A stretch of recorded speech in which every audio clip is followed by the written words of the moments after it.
وعلیکم السلام ورحمۃ اللہ وبرکاتہ۔ اللہ رب العالمین خیر و عافیت میں رکھے۔ سوال بڑا ہی عجیب ہے اور بارہا اس سلسلے میں شبہات پیش کیے جاتے ہیں کہ اسلام میں چور کا ہاتھ کاٹ دیا جاتا ہے، جبکہ بر صغیر میں یا دنیا کے بہت سے ممالک میں اس قانون پر عمل پیرا شاید کوئی ہو، اس کے باوجود بھی بلا ضرورت بطور شبہہ پیش کیا جاتا ہے کہ چور کا ہاتھ کب کاٹا جائے گا۔ یہ یاد رکھیں، چوری دنیا کی تمام تر قوموں میں جرم ہے، دنیا کے تمام تر مذاہب میں چوری کی مذمت موجود ہے۔ اسلام کی خوبی یہ ہے کہ چوری کے راستے کو بند کرنے کا سلیقہ سکھاتا ہے۔ اسلام چوری کے راستے کو بند کرنے کا سلیقہ سکھاتا ہے کہ ایک چور کا ہاتھ کاٹ دیا جائے گا، دنیا کے لیے عبرت کا نشان بن جائے گا۔ اسی لیے اللہ رب العالمین نے چوری کو حرام قرار دیا ہے۔ کتاب و سنت اور اجماع سے چوری کی حرمت ثابت ہے۔ اللہ رب العالمین نے فرمایا وَالسَّارِقُ وَالسَّارِقَةُ فَاقْطَعُوا أَيْدِيَهُمَا جَزَاءً بِمَا كَسَبَا نَكَالًا مِّنَ اللَّهِ وَاللَّهُ عَزِيزٌ حَكِيمٌ۔ سورۃ المائدہ آیت نمبر 38 کہ چور اور چورنی کے ہاتھ کاٹ دو، جو انہوں نے کیا ہے اس کی یہ سزا ہے، اس کا یہ بدلہ ہے۔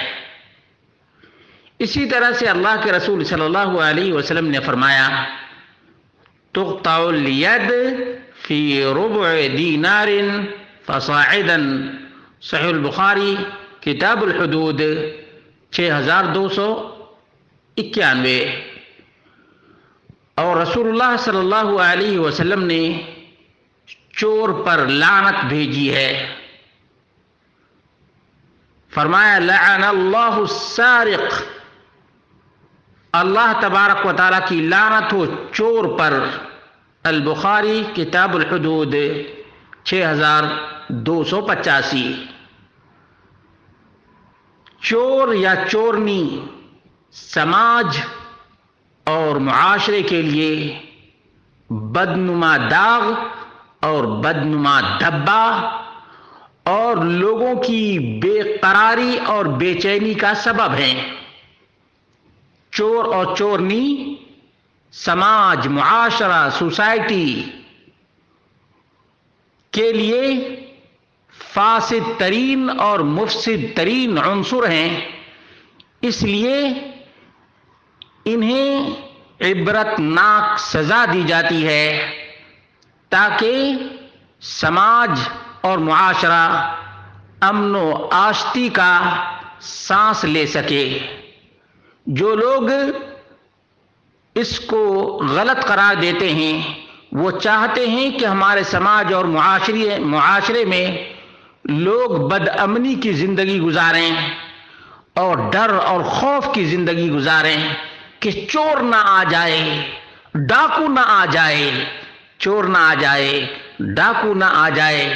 اسی لیے بعض علاقوں میں گھر کے دیگر افراد سوتے ہوتے ہیں اور ایک آدمی چھت پہ بندوق لے کر پہرے داری کرتا ہوتا ہے تاکہ چور اور ڈاکو سے حفاظت ہو جائے۔ تو یہ ہے اسلامی تعلیم کو نافذ نہ کرنے کا نتیجہ۔ جہاں تک شرائط کی بات ہے تو چند شرائط کی موجودگی ہی میں چور کا ہاتھ کاٹا جائے گا،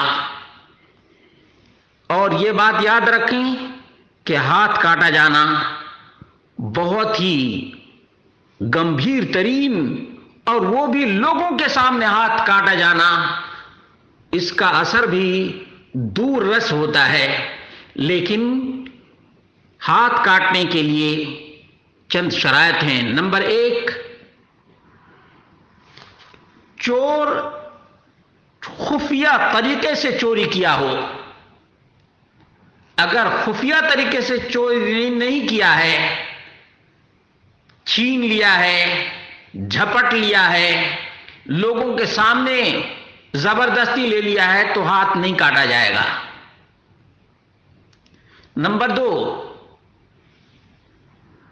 جو مال چوری کیا ہے وہ قیمتی ہو، جو قیمتی نہ ہو اس کی چوری کر لے تو ہاتھ نہیں کاٹا جائے گا۔ نمبر 3، چوری کا سامان نصاب تک پہنچا ہو، اور وہ ہے 1/4 دینار اسلامی یا اس کے برابر جو مالیت رکھے۔ نمبر 4، مال محفوظ جگہ سے چرایا ہو۔ محفوظ یعنی کوئی کھلے عام رکھ دیا ہو اور اس کو لے جائے تو ہاتھ نہیں کاٹا جائے گا، اس لیے کہ لاپرواہی مال والے نے کی ہے۔ نمبر 5، چوری کا ثبوت ہونا لازم اور ضروری ہے۔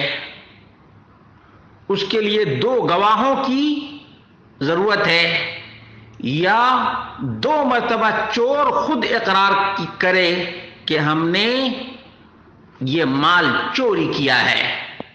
نمبر 6،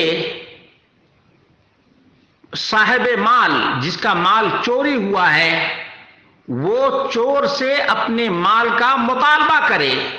اگر چور سے صاحب مال مطالبہ نہیں کرتا ہے تو ہاتھ نہیں کاٹا جائے گا۔ یہ 6 شرائط یاد رکھیں، اور یہ بھی یاد رکھیں کہ اس میں اللہ رب العالمین نے سماج، معاشرے اور پوری کنٹری بلکہ پوری دنیا کے لیے امن و شانتی کا سبب قرار دیا ہے۔ اور جس ملک میں بھی چوری نہیں ہوتی ہے وہاں کے لوگ امن و امان کی زندگی گزارتے ہیں، یہاں تک کہ بڑی بڑی سونے کی دکان کو بھی کھلے رکھ کر چلے جاتے ہیں، انہیں چوری کا ڈر نہیں ہوتا۔ لیکن جس معاشرے میں چوری عام ہے اس میں گھر کے سامنے بائک رکھنا بھی، بند گاڑی رکھنا بھی نیند حرام کرنا ہے۔